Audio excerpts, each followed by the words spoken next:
It's the 18th century. Back in the 17th century, the government had introduced import duties on a range of goods, taxes paid on goods imported into the country. This included some alcohol and tea, a new luxury product at the time.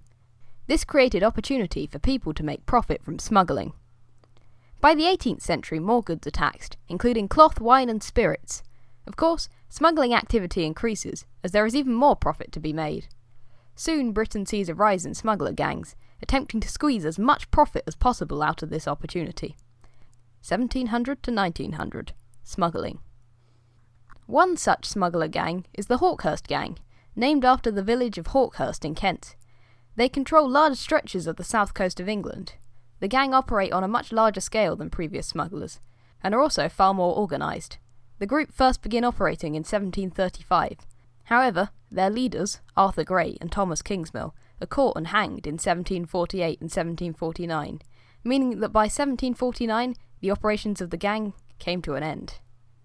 The authorities find it very difficult to tackle smuggling, for many reasons. Smuggling is a social crime, a crime that may technically be illegal, but most in society do not disapprove of it. Many people benefit from the cheaper goods, thus don't see the crime as serious, to the point where some smugglers became popular heroes, and local coastal communities would help the smugglers out. For instance, many locals made money by helping to unload smuggler boats, or hiding smuggled goods until they were sold on. Some people even argued that smuggling was a crime the government itself created, by introducing import duties in the first place.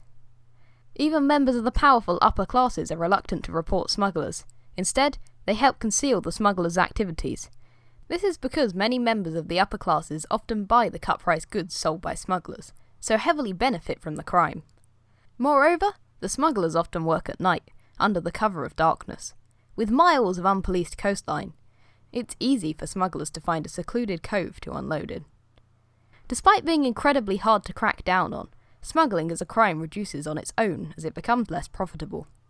In the 1780s, Prime Minister William Pitt reduces import duties, which are then reduced again in the 19th century. This means the price difference between legal and smuggled goods is much smaller, so smuggling becomes less profitable. As there is less money to be made, fewer and fewer cases of smuggling occur. 1700 to 1900. Smuggling. Thanks for watching. Don't forget to like, subscribe and tell all your friends. Also, I'm trying something new by leaving links to Quizlet flashcards in the descriptions of my videos, as well as practice questions. So if you head on down into the description of this video, you should find a link to a set of flashcards about smuggling between 1700 and 1900. I'd be interested to know in the comments if you find that useful.